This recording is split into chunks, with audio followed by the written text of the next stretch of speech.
So as I said before the meditation, we have now on the IMC altar Mahapajapati, and who was the foster mother of the Buddha. The Buddha's mother died when he was a baby, and so his aunt, Mahapajapati, raised him, and at least the early years of his life. And then at some point, she became determined to be ordained as a monastic, and took a long trek by foot across northern India to where the Buddha was, with an entourage of other women from their home country who wanted to be ordained, and requested the ordination. And it took a little bit of time, and then at some point the Buddha agreed, and she's considered the founder of the nuns order. And we have this wonderful statue here at IMC that was made for us about 20 years, almost 20 years ago. I'm happy to have it here to share it with you. And I thought that that maybe on Friday, after it's 7:45, we can, those of you who'd like to, we could have a community meeting for those of us who participate in this 7 a.m. sitting, early morning sitting, on Zoom. And I'll provide the Zoom link and stuff. And I can tell you a little bit more about Mahapajapati, and also the history of Mahapajapati's statue here, and how this wonderful story of how we installed it, and a variety of things that we've done around Mahapajapati here. It's a story I like to tell, and then we can maybe answer some questions about anything at all, and maybe also we can do some 10-minute breakout groups, so some of you can have groups of 4 or 5 and meet each other and talk about, it's nice to have connection, talk about the Dharma, your practice. And maybe we'll do that for about 45 minutes, maybe until about 8:30 or so. So I'll say more about that and more information later.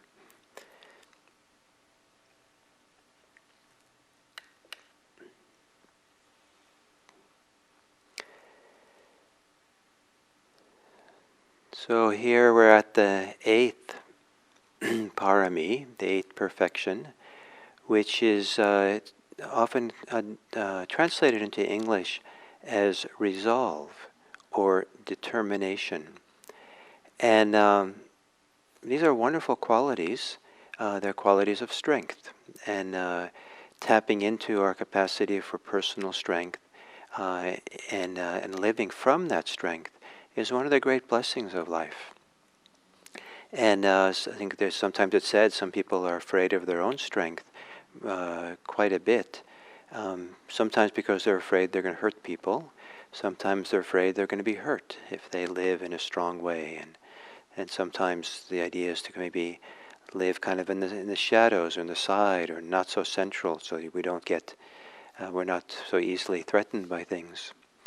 But to be able to take our place and really feel like we here in a definitive way, and that we have a right to be here, and we're allowed to stand tall and straight and be valued and be a valuable person, I believe is one of the things that comes maybe slowly through meditation practice, because we start feeling over time through the mindfulness, as it gets more and more sensitive, that anything short of that, of not doing that, is a kind of suffering, is a kind of diminishment of ourselves, is a kind of limitation that just seems like, why bother? This is unfortunate to do that.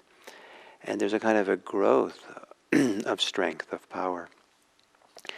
And so this 8th parami is building on all the others.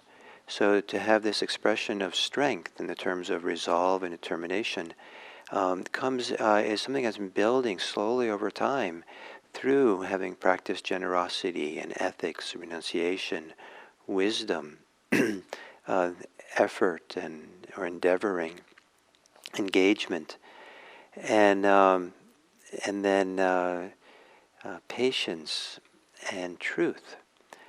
And with truth, as we connect to the truth more, what's really true, that is a basis, a healthy basis for determination, for being resolved.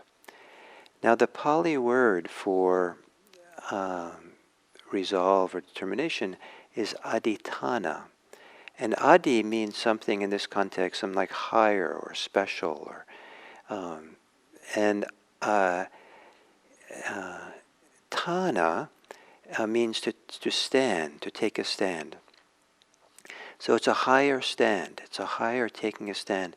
I like this because it has a physical, suggests a physical kind of component of this, where we kind of take a stand. We stand on our 2 feet firmly and strongly and maybe uprightly. We're really rooted in the place we're at. And so the strength of presence, of being here. And then what do we get, what are we resolved on, determined on? I think in the course of cultivating these paramis or cultivating mindfulness practice, over time it becomes clearer and clearer what is worthwhile being resolved on. That being resolved on buying the next latest technological device and spending a lot of time concerned about that is not a very valuable place to be really rooted and grounded and taking a stand. That we learn through practice that taking a stand in freedom, in our non-clinging and not clinging, taking a stand in taking a stand in the practice itself. Yes, being mindful is valuable. For some of us will feel it's one of the most valuable things we can do with our life, is to really be here and present in a mindful, clear way. And that's a valuable place to take a stand. And much more important than many of the experiences that we're searching for in life, or acquisitions, or things we might want of material goods, or relationships, or jobs, or something. There's something very significant about being rooted or grounded in mindfulness as a high value. The Buddha gave 4 different things that he emphasized that a wise person would be resolved in, take a stand in, this higher stand. And it's an interesting list. They are wisdom, truth, letting go, and peace. So to be resolved on being wise. And here, I think it gets very interesting because of the definition the Buddha gives for what it is to be a wise person. A wise person, the Buddha said, is someone who's concerned for the welfare of self, the welfare of others, the welfare of self and others, and the welfare of the whole world. So to take a stand in being wise is not to take a stand in some, read a book and some knowledge about Buddhism, but is from this, what's growing and growing through practice, this real experiential reference point of what is harm and what is welfare, what is suffering and what is happiness. And to have a clear sense of that and be inspired, this is valuable. That to not suffer, to not harm oneself, to not harm others, but the opposite is to be concerned for the welfare of others. That's a place, and self. It's important, this idea of self and other, they're all included. That's like 360 degree, the gazing upon the world with care is all inclusive, that includes ourselves. And that's why it can grow and develop and become a strength, because we're including ourselves in our own personal growth and development in the process, our own freedom. So take a stand on wisdom, to take a stand on truth. And that has many meanings I talked about yesterday.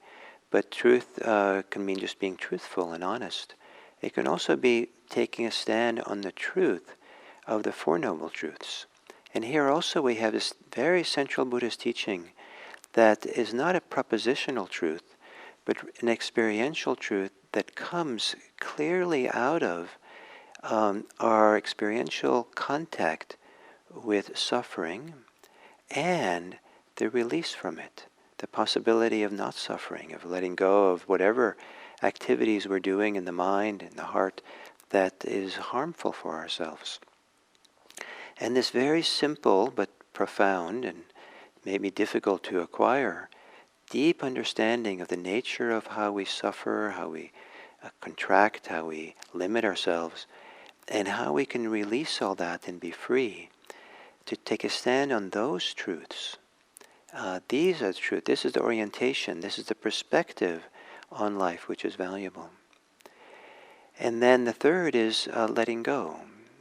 And the word, it's interesting, the word chaga, that's here often translated as relinquishment, also has the meaning of giving, of generosity. And I love this connection because sometimes the idea of letting go or relinquishment in English can seem like bad news. Like here Buddhism is saying just one more thing I have to let go of and I become less and less. But it's actually can be seen as an act of generosity to let go of our attachments. The act of generosity to let go, to give away, not to anyone, but just to let it go, of the ways in which we limit ourselves and are caught in ideas and identities and all kinds of things which we feel the limitation, we feel the suffering. And to relinquish that, to let go, to take a stand in freedom is to take a stand in relinquishment and letting go. And then the final one is take a stand in peace. And this word upasama is often considered synonymous with awakening itself, and it's one of the positive ways the Buddha talks about awakening, is that it's a form of profound peace, and to take a stand on that peace, to value it, to love it, to be connected to it, to take a stand in it. In my mind, means that we don't sacrifice it for things for which it's for anything that diminishes or belittles or causes us to lose that peace and therefore suffer. To have such a clear sense of peace that's a reference point that this is helpful, this is valuable, anything else is a loss.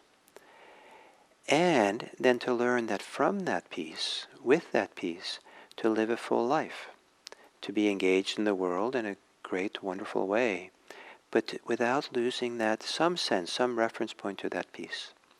It's easier said than done. All these things are easier said than done.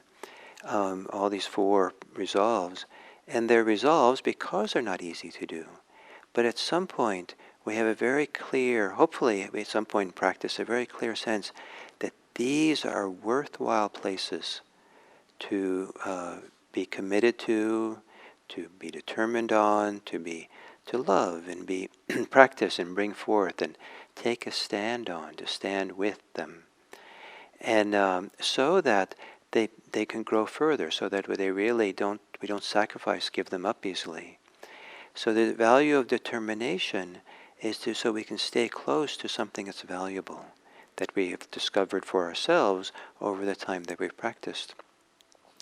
And then with that determination, or that taking a stand, then those things can grow and develop further and further and further until such a point that maybe resolve or determination are not needed, because it's become who we are.